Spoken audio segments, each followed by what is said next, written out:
hit the fucking table or something. Everybody make some noise because the winner of Stacking Styles Inferno. 2020 goes to Inferno. Yes! By Yes! unanimous Yes! decision. Let's hear from the judges. Yes! Yes! Make some noise for Inferno, y'all. Working hard. She came all the way from the prelims. All the way. She put in work, y'all. Oh, shoot. Inferno representing for the women, representing for the moms out there. You know what I'm saying? Oh. Shout out to Staccato. This guy is a man with a million moves. Oh. Nobody can keep up. Oh, Don't try my to battle goodness. him, 'cause you Oh, can't shoot. keep up. I promise you. But listen, it's time to hear from our judges, man. They're the ones y'all want to hear from. Oh, Lord. Let's let them do their thing, man. So I'll start with. I'll go. I'll go ahead. They didn't want me to choose. I don't. Nah.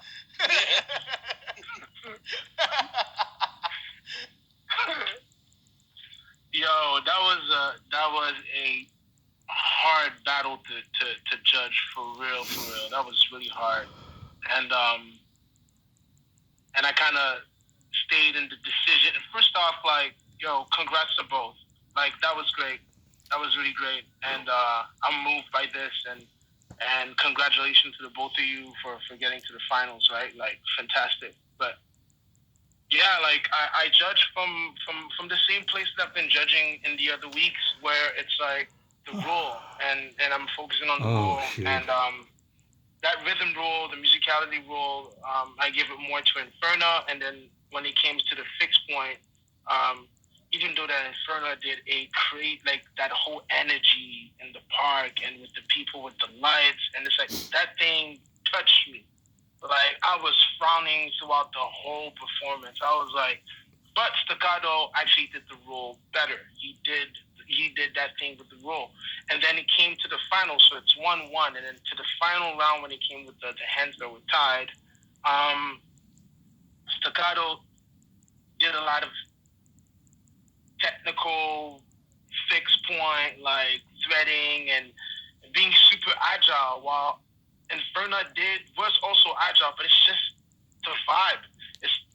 She was fully open and dancing. You felt like, the fact that the kids were there, I don't know, it did something. Like, she was fully open, and she was also agile, but she expressed something more. Like, I'm still moved. Like, I'm still hype about all of this. So it's that third round that kind of like made the decision for me, and I had to go with what felt better.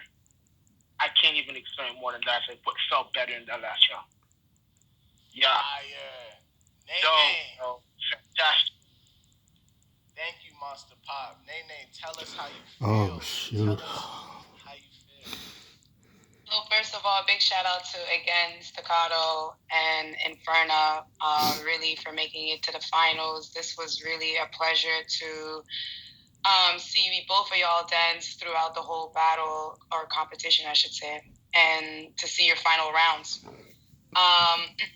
So I'm a little bit in the same lines as what Haya was saying in terms of the 3 rounds. I think I gave the musicality round to Inferno. And Inferno, I just want to give a big shout out to you for all your 3 different videos you created, because all 3 of them included your community. Not to say that it was a point in which, you got more, points out of that, but it was just cool to see you use the space, since also this is a community-based, event, and then you use the spaces and people that are clearly close to you and with you in this journey of life. And so shout out to you for that. And so that was for your first round. I gave the musicality to Inferno. I liked what you did, Staccato, but I just felt like it was a little bit I wasn't connecting to it as much as I was connecting to Inferno's round.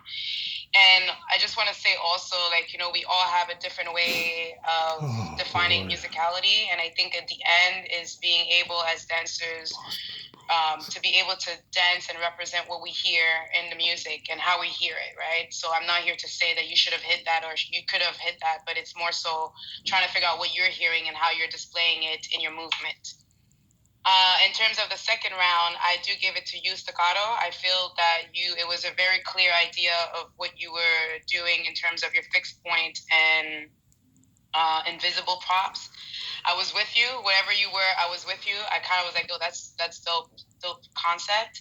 And Inferno, I liked also how you played with that because I felt like you just had like this power of energy that was just like kind of coming into you. But that round was more, for me, was more staccato. And the last one was the deciding vote. And I really enjoyed how you actually took risks.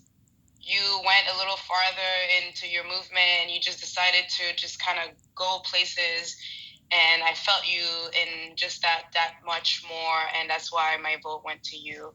And Staccato, I applaud you for not only your creativity, but also for your cleanliness and how you use all these concepts and like how you use that musicality with your hands behind your back and just kind of like revealing different little things that were very interesting. So shout out to both of y'all. That was a really hard one. I was sweating the whole time. I was like, I don't know where this is gonna go. And so to me, that's a great final. It wasn't easy. So that means both of y'all brought the fire.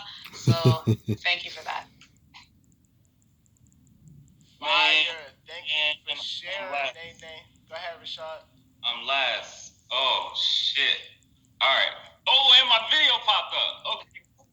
Even better. So I'm gonna start like this. Round 2, Kada. Round 3 for me also was Kada. Round 2 because she flipped the whole idea. She was the fixed point. She was the star, right? And I feel like, although Staccato was like a mad scientist with it, in the move where he was jumping up into it and then put his foot and said, this was incredible. But that was the only part of it that I thought was like absolutely mind-blowing, where I stood up out of my seat for.